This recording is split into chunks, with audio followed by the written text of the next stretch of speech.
Hi there, I'm Jim Zirin. Welcome back to Conversations in the Digital Age. We're very much honored to have with us New York City's 42nd Police Commissioner, William J. Bratton. Bill Bratton took office in January of 2014. It was the second time he's held the post. He served in the 1990s under Mayor Rudy Giuliani. He also served as police chief in Boston and in Los Angeles. Since he took office, the crime rate has declined dramatically. Terrorist attacks have been thwarted, but the department still faces significant challenges in terms with the relationship with the communities that it serves. Bill Bratton, we're delighted to have you with us. Thank you for your service, and thank you for keeping us all safe. It's good to be here. Now, in the first quarter of this year, the crime rate declined 10%, I read. What accounts for this? Is it better policing? Well, I think it's a combination of very effective policing that's been in place now for almost a quarter of a century. Crime has been going down in New York since the 1990s. It is down about 10% as we speak. We've had a slight uptick in shootings and homicides, but even with that uptick, we're still our second best year ever. I anticipate as we go into the year that will continue. So it's very good police work, improving technology, great community support, and through a succession of mayors, a prioritization of policing and law enforcement as something that needs to be supported. So Dave Dinkins, Giuliani, Bloomberg, and now Mayor de Blasio, they've all focused on it. What accounts for the uptick in homicides and shootings? Well, the uptick in homicides and shootings are very small numbers that we're talking single digit in both instances. And that is happening in the same neighborhoods where it's been happening for 50 years. The city's poorest neighborhoods, the minority neighborhoods, oftentimes centered around housing developments. And the issue is not so much the crime, but it's a combination of impacts of poverty, unemployment, housing issues, a whole series of issues that impact on the crime rate. Now, with these numbers, you are looking for a peace dividend. And famously, you're asking for 1,000 more cops. The police union is asking for 8,000 more cops. What do we need the cops for, and do you think you're going to get it? Well, as the city got increasingly safe over the last number of years during the Bloomberg administration, what's not widely known is that police force was reduced by 500 cops every year during that time. So it's down 6,000 officers from its peak on 9/11. We will be looking for an increase this year for the first time. We will get an increase for the first time this year. I'm very confident of that. We have spent almost a year looking at the department inside out and have come up with a number that we're negotiating with the mayor. Union has, in fact, recently come out in support of returning the department to its 9/11 size.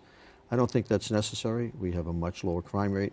And even with the increases in terrorism concerns we've been experiencing with the growth of ISIS and the homegrown terrorists that we're so concerned with, I think the numbers we'll be looking for would be sufficient. Let's talk about terrorism for a moment. Congratulations on the arrest, I think, last week of 2 women in Queens planning to bomb a police funeral. So what's going on there? Tell us about the terrorism effort. My predecessor, Ray Kelly, after 9/11, his focus was on, in addition to keeping crime going down, also had the new challenge for Police Commissioner of New York to build out a terrorism organization, counterterrorism organization, and which he in fact did. That almost 1,000 officers. That next to the federal government, we have the strongest counterterrorism capabilities in the country and probably among major cities in the world. We are adding to that. This year we're going to add another 350 officers to that assignment. But the skills of that entity are what we really need to compliment and applaud. This was a New York City initiated investigation with our Intelligence Bureau. The principal undercover agent was a New York City police officer for this 2-year investigation. So it was a very successful investigation, highlighting the new concern, the idea of homegrown terrorists who are inspired by the very sophisticated reach out of ISIS. ISIS, unlike Al-Qaeda, has really sought to use the social media for advancement of recruitment, bring people to the Mideast to fight in the wars in Syria, as well as to inspire them around the world. Now, have you and John Miller expanded on the counterterrorism efforts of Ray Kelly and David Cohen? Are there new techniques that have been brought into play? We certainly have. We're taking advantage of expanded technology, the growth of technology. John Miller is the Deputy Commissioner for Counterterrorism Intelligence, and John is probably one of the top people in the country, having formerly worked for the FBI, DNI, as well as many years as a broadcast journalist with a particular expertise in terrorism. So we are growing the approximately 1,000 people that we have working in that assignment by about 350 to 400 additionally highly trained officers who will be well equipped to deal with protecting critical sites as well as responding if we were to have an incident. Our goal is to prevent incidents, but we also have to have the capabilities to respond quickly if we do. So the sophistication of our abilities continues to improve. We've become very adept at mining social media, data mining, as the investigation that led to the arrest of these two young women reinforces. And we are improving significantly our relationships with all of our colleagues in the federal agencies as well as state and local. This is something that you have to have a seamless response to. You can't let anything interfere with the seamless operation of your intelligence and response capabilities. Now, I think you're continuing with the technique of the critical response vehicle, of squadrons of special cars going around the city and sort of reminding everyone of a police presence. What does this really accomplish in terms of the critical response vehicle concept is one that was created by Commissioner Kelly, in which a sector car from each precinct, or most precincts in the city, each day was sent primarily into Manhattan, where they would routinely situate themselves outside consulates, outside hotels, outside special venues, or if there was a particular issue going on in the world that involving a country or countries, we'd have a capacity of approximately 75 cars, 150 officers, who could respond very quickly to assist. It was something put in after 9/11 and has continued during my time, but what we are now going to do is recognizing that this threat of the homegrown terrorist, the home-inspired terrorist, is growing. We are now going to institutionalize that assignment. Instead of bringing precinct officers in from all over the city, we're going to create a cadre of about 400 officers who will be highly trained. They'll be specially equipped with all the appropriate gear and weaponry necessary to protect these locations, or if we were to have multiple incidents, we would have significant numbers of officers available to deal with multiple incidents. Are you continuing the practice of stationing NYPD officers in foreign countries? We certainly are. That is one of the great initiatives funded, interestingly enough, privately by the Police Foundation, that an entity that exists to raise funds for the department. Well in excess of $1 million, $1.5 million a year pays for these officers, approximately a dozen at any given time, who are stationed Abu Dhabi, Jordan, Paris. The Paris officer was very helpful during the recent assaults in Paris, Israel, in Asia. Matter of fact, I'm taking a trip with John Miller that will be visiting the Mideast, and we'll be seeing our officers stationed in Abu Dhabi and Jordan, and possibly the officer in Israel later this month. Now, of course, a key factor in counterterrorism is technology. And is there new technology you've introduced? Key in fighting traditional crime or terrorism is state-of-the-art technology. And to that end, Mayor de Blasio has really committed himself to supplying resources to the department out of funds that he has available, and as Cy Vance, District Attorney of Manhattan, have available out of these asset forfeiture cases that have been engaged in for a number of years. Hundreds of millions of dollars that are coming into the city, shared between the city, the DA's office, and between the city, the mayor, and the District Attorney, Cy Vance. They're committing tens of millions of dollars to us that allow us to buy a smartphone, custom-designed smartphone for every police officer.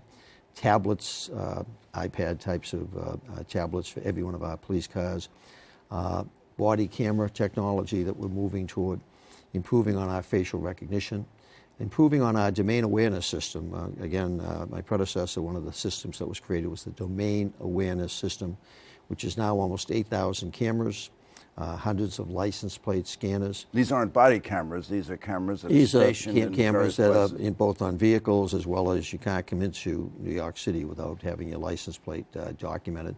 And we have the ability to basically, through these cameras, identify if we're looking for a certain car. We're also introducing just recently a new technology called ShotSpotter. That's the name of the company, the technology. It's an acoustic system that triangulates when a shot is fired and has the ability to discern that it is in fact a shot, not a firecracker or a car backfire. It positions to within about 25 yards where the shot came from, has the potential to calibrate the type of weapon, numbers of weapons. Phenomenal tool to assist.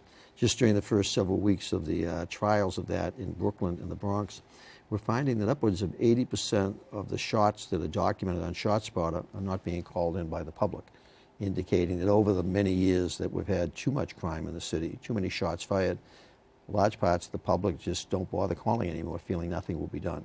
We want to change that. We need them to give us a call, give us information, in addition to this technology. So can anything be done about that other than to call attention to the problem? I think that's exactly what's being done, to call attention to the issue, that to reinforce with the public that, look, we need you, see something, say something, hear something, say something, give us a call.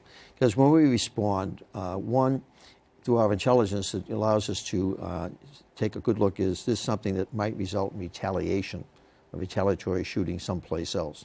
Is there evidence that we can gather, shell casings oftentimes, or is there injury not to a person that they may have left the scene and shows up at a hospital later? So from an investigative standpoint, it's critical that we have this information.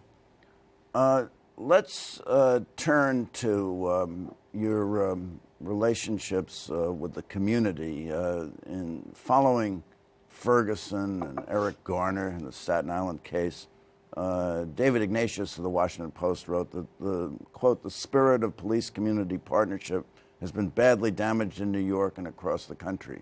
Was he right? That's a two-pronged, requires a two-pronged answer, if you will. I think it's quite clear, as evidenced by the reaction to the Ferguson situation, the Garner situation here, as well as a number of other incidents around the country, that an issue we thought was being largely addressed, that in our minority communities, particularly our African-American community, that racial tensions were easing. Quite clearly, the demonstrations that occurred, not just against the police, but against, interestingly enough, the criminal justice system, district attorneys, prosecutors, grand juries, was unanticipated, unexpected in its breadth and in its vehemence. At the same time, I would argue the other argument is that in this city, and I can speak to Los Angeles and I can speak to Boston, police forces are making extraordinary efforts under the community policing philosophy to reach into communities, to be part of the communities, to fulfill Sir Robert Peel's ideals, the 9 principles he enunciated in 1829. He started the Metropolitan Police in London. London, correct. The British Bobby, named Robert after Peel. Bobby Peel. Yeah. And the whole premise of his 9 principles is the police are the people and the people are the police.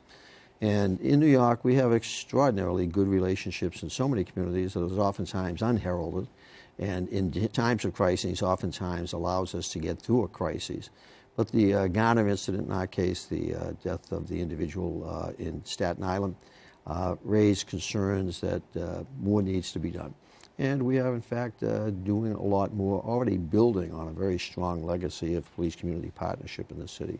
Now, it's been said that when you took office in 2014, you initiated a top-to-bottom review, and you're just about to release a report as a result of that review. Does that involve community policing? Oh, it certainly does. That the whole foundation of what we're doing is community policing, the idea of trying to re-engineer the department, which is the term we're talking about, to ensure the department is meeting community expectations, community needs, on a neighborhood-by-neighborhood basis, not just a monolithic New York City. And so we will be unveiling in the near term, within the next 2 months, a web-based plan of action, which will speak to all the things that we have learned through this re-engineering process. Thousands of officers participating, hundreds of different citizens from different community groups who have come together, almost 1,200 recommendations that we're in the process of reviewing, many of them implementing, some not being feasible for cost or other reasons. But it's the most significant look-see we have done since 1994, when I was here the last time. And very excited about the results that we've seen so far that will be enunciated and explained more clearly in this plan of action that will come out not as a written document, but on the web, so we can keep it contemporary and also reflective of the age we live in, the social media age. People get their news now much more comfortably through the web, through Google. On a screen. On a screen, on a device that, exactly. Even our cops, that the smartphones that we're buying for them, we are custom designing all the apps so that I have the ability, and we'll have within about 18 months, I can reach every one of my 35,000 cops, traffic agents, school agents, on a smartphone device instantly. Well, we hope it'll be 36,000. That and more than that. More than that, yeah. We'll be looking for a goodly number. Now, in 1999, after your first tour, you wrote an article in the City Journal where you said, "We began with a large, unfocused, inward-looking bureaucratic organization, poor at internal communication or cooperation, and chronically unresponsive to intelligence from the outer world." And I gather you felt you fixed that during your first tour of duty. Is that any different from the police department that you inherited in January 2014? Well, in '94, when I came into office, I had 27 months before I left, so we fixed a lot, including really doing something about crime that has continued to expand over the years. Two largest crime declines occurred in 1994-95. We created the CompStat system, the computer-aided statistics system, the accountability system that's been the engine that's been driving the department all these years for crime and terrorism response. The internal communications, I think we improved initially a lot more, reaching in to communicate with the officers in the department. The re-engineering efforts are to get them engaged. Also, once again, seeking to reach out to deal with outside agencies that didn't work well with us, that we didn't connect well. I think the events of 9/11 have accelerated that process, where we clearly understood that we need to work seamlessly together, to use that term again. So the focus going forward for any police commissioner now is going to be to ensure that those lines of communication, the inclusiveness of what we do, remain a priority. Have complaints against police officers declined recently? Oh, dramatically. And what accounts for that? Better behaved cops, and a variety of things, if I may. That complaints so far this year to the CCRB are down, I think, close to about 38%. That comes on the heels of a decline last year. The Civilian Complaint Review Board. CCRB is being reformed. Richard Emery, one of the more prominent civil rights attorneys in the city, is now heading that up. We're working closely with him to speed up their investigations, the comprehensiveness, the skill of them. We are putting all of our officers through a training initiative, 3-day training initiative, focusing on behavior, respectful behavior with the public. And we're about halfway through that, starting with our 20,000 street cops first. And I'm very, very pleased with the significant reduction we're seeing in complaints, and also used the term earlier, the peace dividend, a term I use to talk about. One of the benefits of a much safer city is that police should be acting in a law enforcement role less frequently, with much less crime to deal with, much less disorder. And so we're documenting that this year we'll have anywhere between 850,000 to possibly 1 million fewer law enforcement related interactions, 650,000 fewer stop question frisk stops.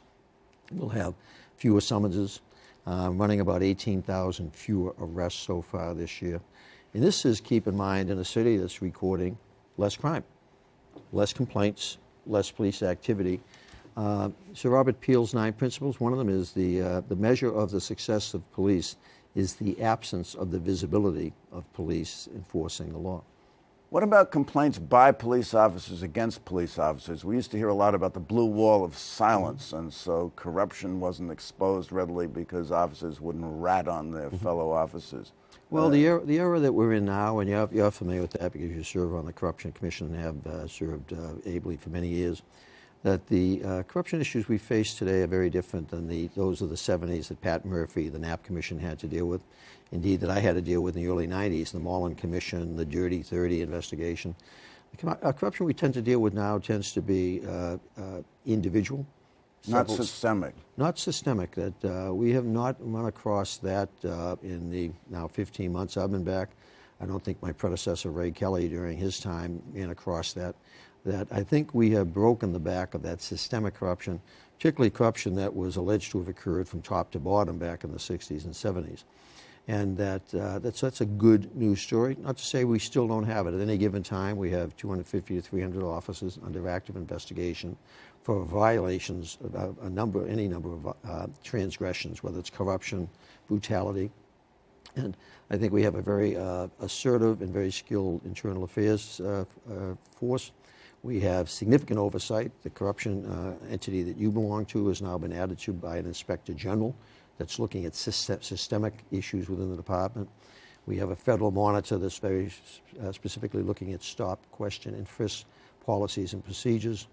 We have any number of new ordinances and regulations we have to deal with. And the CCRB. So you have, do you think you have and too much? And we have 5 district attorneys and 2 U.S. attorneys, none of whom are shy about going after cops if they feel there's that need. So do you have too much oversight? I think we have too much, but we'll work with what we have.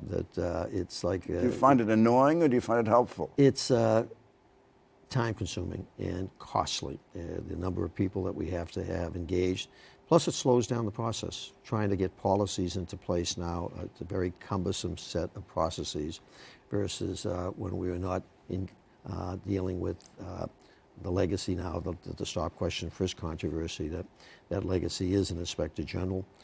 50 people who do nothing but spend time looking at the policies and procedures of the department, a multi-million-dollar federal monitorship that God knows what the ultimate cost of that's going to be.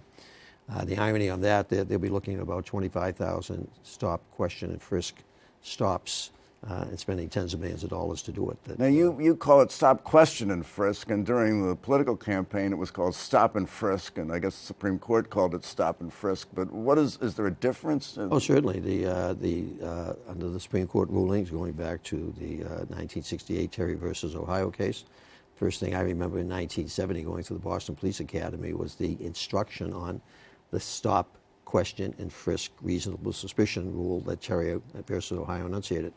Police officer has a common law right to stop an individual. Under stop, question, and frisk, Terry versus Ohio, it's reasonable suspicion to stop and to question a person who he suspects is or is about to commit a crime. And if the officer feels that the person that they're confronting and stopping may in fact present a danger to the officer or to others, there's the ability to pat down, touch the outer clothing to see if that person is in fact carrying. Without there being an arrest? Without there being an arrest. Now, have the number of stop, questions, and frisks have declined under your administration? Declined dramatically. What about the quality? Are you finding more guns than per stop? Let me speak to that because there's a lot of misunderstanding about this. That during the period post 9/11, the number of stops went up dramatically by hundreds of thousands a year, peaking I think in 2010 at close to 700 stops, 1,000 stops, even as the city crime rate was continuing to decline. So I liken it to a doctor who is curing a cancer patient of his cancer but continuing to give larger doses of chemo. It really doesn't quite make sense. Commissioner Kelly, beginning in 2010, 2011, began adjusting policies, procedures, supervision, so those numbers began to decline dramatically during his time, but there was still a very boisterous defense of the need for it and the need for the numbers that still remain by himself, Mayor Bloomberg. The election campaign, mayoral election campaign of 2013, as you recall, largely revolved around the candidates in that race universally believing that there was still too much. And certainly the mayor I now work for, Mayor de Blasio, and I agreed with him. And so we have made a conscious effort to push in our CompStat processes and our supervision to our commanders down through our rank and file officers that we want quality, not quantity. We want reasonable suspicion based. We've changed some of the language, not furtive movements. That we've tightened it up and tightened it up even as Commissioner Kelly was tightening up. And I think we're seeing the direct result of that continuing to ensure that it's being done in an appropriate fashion. Okay, I have a question for you. Commissioner Bratton, have you reinvented policing in the New York City Police Department? Oh, I don't think so. I think I constantly refer to Sir Robert Peel, his 9 Principles, my Bible. That's 1829. If you read it today, it's every bit, maybe more relevant than it was then to our circumstances.